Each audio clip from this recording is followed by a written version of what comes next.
Welcome to the Future of Payroll and Workforce Management Insights by HR.com, your go-to resource for insights into payroll and workforce management. From navigating compliance and technology trends to exploring the latest in global payroll solutions, we're here to keep you ahead of the curve. Join us as we dive into the forces reshaping payroll and share practical strategies to optimize your workforce management. Let's get started. Well, hello everybody, and welcome to the latest episode of Future of Payroll and Workforce Management, a podcast here at HR.com, where I am Executive Community Leader of Future of Payroll online community. And I do a few other things here too. But enough about me. My guest today is Mariah Hantis. Hello, Mariah. Hello, Brent. Great to be here. Yeah, it is great to have you here. And thank you so very much for joining us for this episode. We have a very interesting topic to discuss today. It's around payroll as a career path and leadership in payroll and all that kind of stuff, which our audience loves. But before we get into it, what I like to ask all of my guests, and I will ask you, is what galvanizes you? What's your passion in the world of work? What gets you up in the morning every day to your desk, to your computer to make a difference in the world of work? Oh man, well, it has to be chasing challenges. I love a good challenge. I love waking up and actually not knowing the answer to the problem of the day. It keeps me learning. It keeps me going. It makes things, it's not day to day, same thing every day. I love to have new challenges, new opportunities to tackle day in and day out. And as we know with payroll, there's always something new, changing, that just keeps us going. Yeah. It's funny. I've heard many folks say, well, first of all, you're absolutely correct. There are many challenges in payroll. I've heard many folks say that, it's not just a question of pressing the button at the end of the payroll period and voila, payroll gets processed. And why don't we set the stage a little bit here? We have a little bit of an abstract. I'm just going to sort of cherry pick from it here, to set the stage. So sometimes we were talking about this, sometimes it seems like neither human resources nor finance ever really wants to own payroll. Um, and it can be complicated to find a payroll person at the same time who really truly wants to become a payroll leader. And this is an issue because, payroll needs leaders and it needs a place, like a permanent place, home within the organization. Um, and I mean, come on, it's the biggest line item on most organizations' P&L anyway, right? Absolutely. It is traditionally the corporate hot potato. It is, people wanting to focus on people strategy and building, culture. And then you have finance that wants to be focused on the budgets and, the reconciliations and finances. And then you have payroll, which is the bridge between both. As you mentioned, it is the largest item usually on P&L and budget line items. So you have that, which is heavily tied to finance, and they want to have their hands in that. And then you have just the people experience of processing accurate and timely payroll, the HR operations function of new hires and terminations and promotions and changes, where payroll needs to live very closely to that organization as well. However, you have payroll professionals who aren't one or the other. They aren't necessarily climbing the HR career ladder and they aren't necessarily climbing the finance career ladder. And you have unicorns who kind of dabble across both and can grow across both. But it truly is this gray area across the two organizations. Yeah, it's almost like a limbo, right? And sometimes the payroll manager isn't empowered to have a voice, right? And it's just expected, hey, just make sure everyone gets paid. Hey, it's this most important thing about my company. And by the way, I don't want to hear about it. Just make sure it happens. It's this weird Exactly. kind of like, dichotomy. Um, uh, how did, well, let's put it this way. Okay. So we know that they need a head of payroll. Organizations need a head of payroll. who operates at the same level. We were talking about this in the green room a while back, right?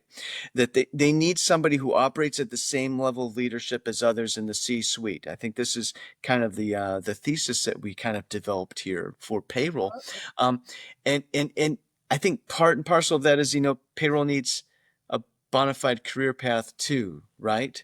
So Totally. yeah, and you've been in the space for a long time. You've been leading payroll teams for about 10 years in various growing startups. Um, let's let's dive a little bit deeper into that first part that we sort of touched on a minute ago, right? Why should payroll be much more than an afterthought, which is sort of the proverbial hot potato, as you put it? Yeah. So, I mean, it's truly something I am very passionate about in just working across these organizations, being in that role of just having that payroll expertise and working across HR, finance, and no one really wanting to own it and not necessarily knowing for myself where I wanted to grow, whether it was within payroll, HR, finance, and kind of playing around with that as, I had worked through various organizations. And it is mind-boggling a little bit to have, millions of dollars spent on budget for paying your employees and across, salaries, the deductions that come through, the compliance and the risks that are associated with payroll as far as minimum wage payments, garnishments, and so forth that payroll teams have to comply with. Not only are they managing the outflow of cash to the employees, but to the various vendors that are associated with the garnishments, the benefits, the payments, the 401k deductions, and so forth.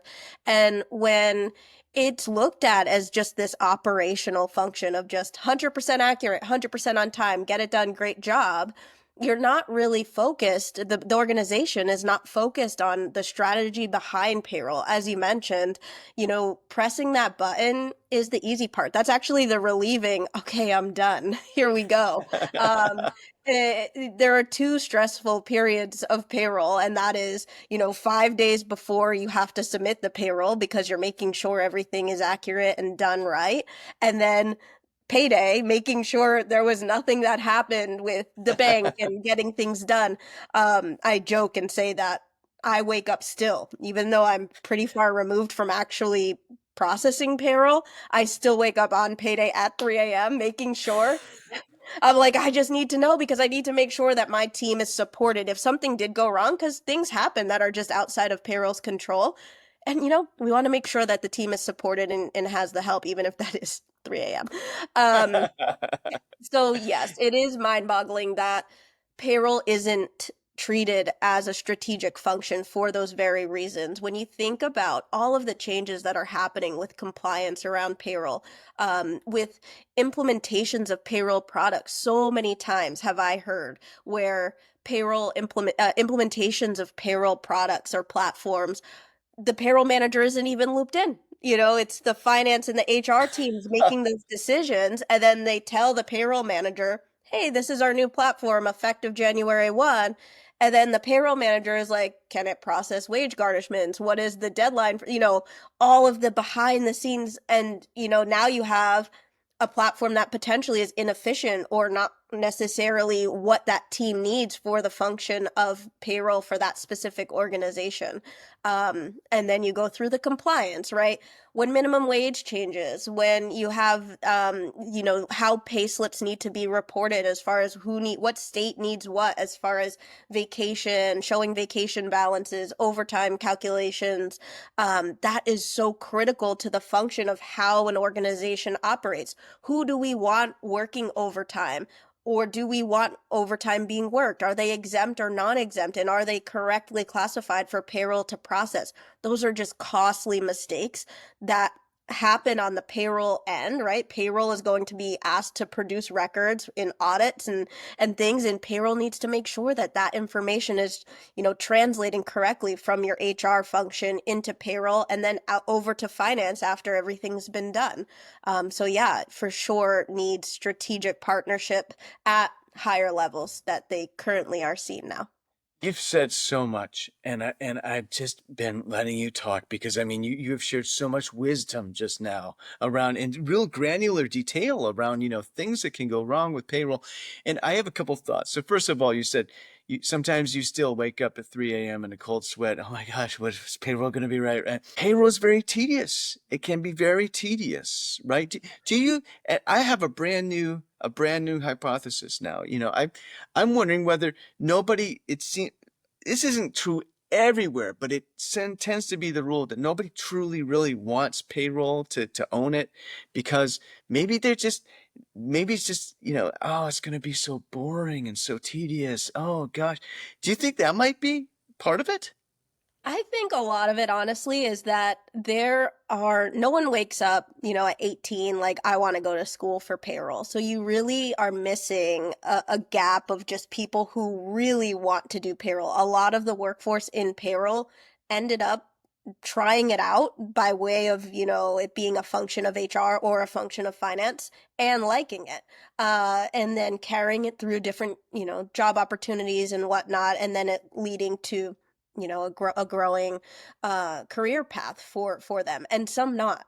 But I do believe that when you think about payroll, you need the layers, you need approvals, you need to have approvals and reviews and people who know all the ins and outs of the compliance, the regulate excuse me, the rules and the regulations around all of the states. Now, if you're processing a multi-state payroll, a union payroll, a non-exempt hourly payroll, there are so many nuances. So if a controller, let's just say, or a chief people officer, those career paths, they don't study or learn payroll. They don't have payroll certifications necessarily. And when you think generally about the payroll function and the payroll career path, and I think that makes people nervous when they're like, I don't want to own that necessarily because it can be so risky and cost. It could have a lot of costs, right, to the business if something went wrong. So they'd rather, layer those teams, have payroll managers, payroll leaders, own that and keep it in its own little safe space. But then it stops, and you have, payroll managers or specialists working in payroll for 10, 15, 20 years or their whole career without having any necessarily growth. They might have incremental increases to their compensation, but we see payroll professionals not really chasing titles as much as people in finance or people in human resources do. That's interesting. It's interesting. It's almost as if it takes a certain kind of person who just likes payroll. Absolutely. Which Yeah, you don't think that you'd find them, but they're out there. I know a lot of them. yeah, yeah. And so yeah, it's almost as if they say we hear the advice find the work that you love, right? And there are people who love doing payroll, and it's not even an ego thing, or they're not even looking to that's not even it. They're just not even thinking about oh, I'm going to attain these positions, I'm going to get into leadership and all this kind of stuff. They're just truly enamored with and engrossed in the details and the nuances and subtleties of payroll, which honestly is a blessing, right? That these Yep, people exist. Um, for sure. how can we carve out a true career path though for to payroll leadership and kind of you know get these folks to kind of see another angle to it, and so hey, they love payroll, but say, hey, because you love payroll, we need you leading payroll. How do we kind of do this whole career? We've touched on it a little bit so far around there's no, I mean, nobody wakes up when they're 18 and says, hey, very few people, maybe some people do, but hey, I want to do a career in payroll. That's a very rare person. Yeah, I think as with most things, it starts at the top, right? You need to have the most senior leaders at an organization to really want to build out the payroll function and appreciate the payroll function. And that is so very important because without that support, um, it's not going to work. You're not going to have a payroll function built out. You're just going to have it be an operational task under sitting somewhere, and that's where most of it is. And for some organizations that makes sense, right? If you're at a 10-person company in a single state processing payroll, you don't need to build out a payroll organization for that type of business. But when payroll becomes complex and you're dealing with multi-state, you're dealing with hundreds of employees, you're growing as an organization, you have to pay attention to what that payroll organization looks like. Do you have enough bandwidth on the team, right? How many payroll managers do you have? And is it realistic? Do you have a contingency plan for a payroll manager? Because more times than not, there's one person that knows how to do payroll. That person can't take vacation, or they have to plan their vacation around payroll,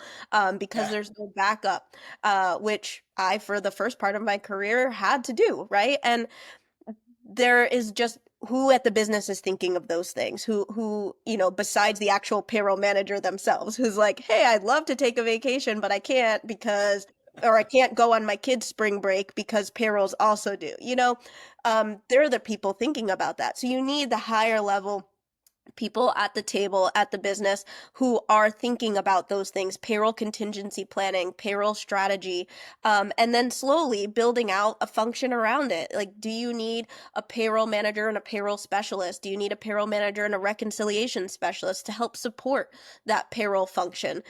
Because again, payroll is also tasked with a lot of hats, right? You're Yeah. the doing the inputs and the calculations and the processing and making sure the funding goes through, partnering with finance or partnering with the people team, but also then the customer support, which would be your employees, right? Answering payroll questions, dealing with the vendors if there's issues with any files and funding there, and then dealing with then the reconciliation because finance is going to be knocking on payroll's door. Hey, how come this register looks, this way for this cycle? They need help. And I think you just need leaders at organizations to see that and see that payroll is more than operational. It's strategic. And what can organizations do to help support the payroll function? Yeah. Yeah. That's a great segue. Strategic.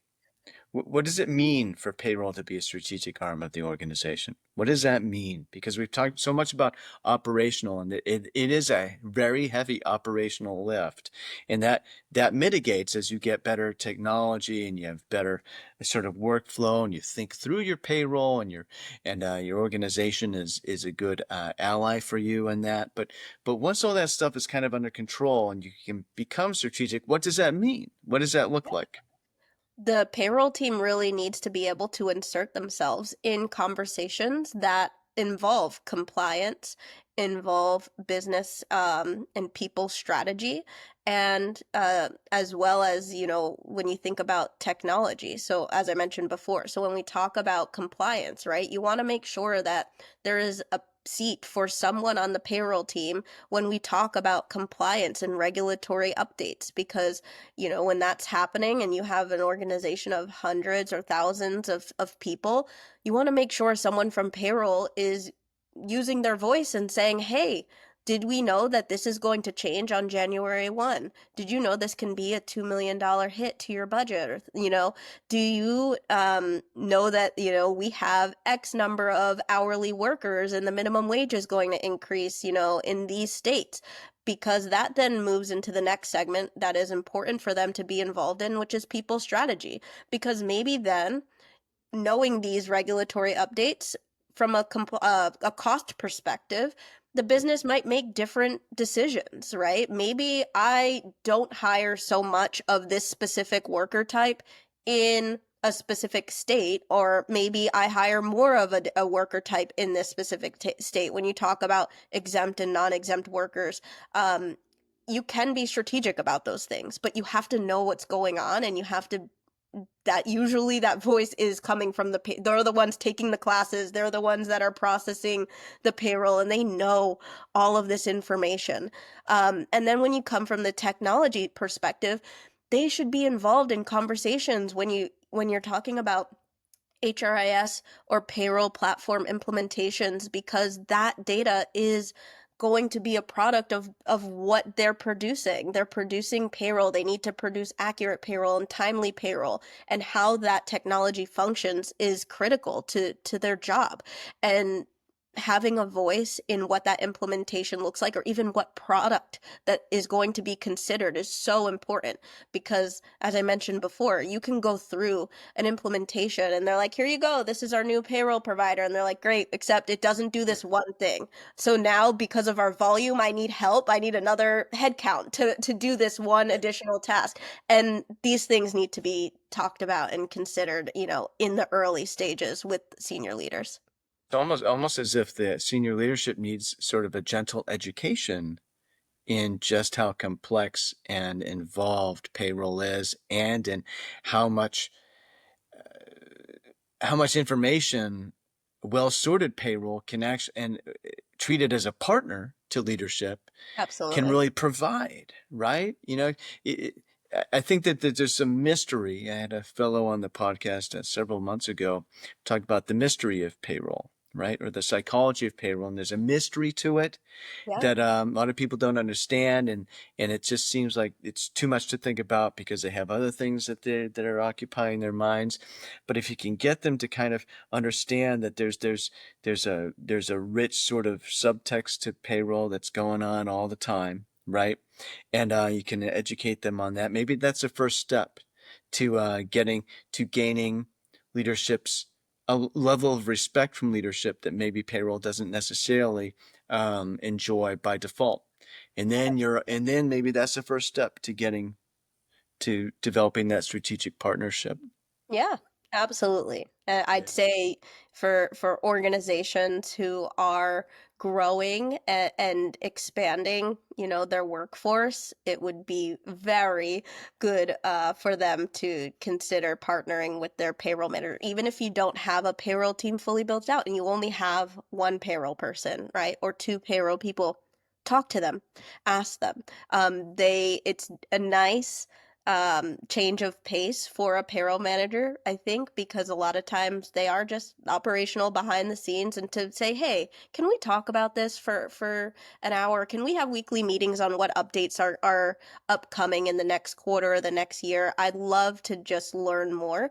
That can go so far, because then you have just a voice at the table of that payroll person, thinking, they are and feeling valued, more than just, let me, click some buttons, because that's apparently all, not all, but that is what the general notion is like, oh, you're just like pressing approve and you're pay and people magically get paid. No, there is a lot of work and complexity behind it, and just having senior leaders at the business understand what that complexity is. They don't need to be the next people processing payroll, but they should understand for sure what goes into what payroll managers are considering every time they're processing payroll. Yeah, absolutely. Nobody ever gets magically paid. No. That just never happens. And what a great way to sort of conclude this. Mariah, thank you so much for being a guest on the podcast. It's been a real pleasure. Thank you for having me. This was so fun. Thanks for tuning in to the Future of Workforce Management and Payroll Insights by HR.com. We hope today's episode brought you valuable insights and fresh perspectives on the future of payroll and workforce management. Be sure to check out more episodes and explore resources at HR.com/podcast or wherever you listen to podcasts. Until next time, keep innovating and making a difference in the world of payroll and workforce management.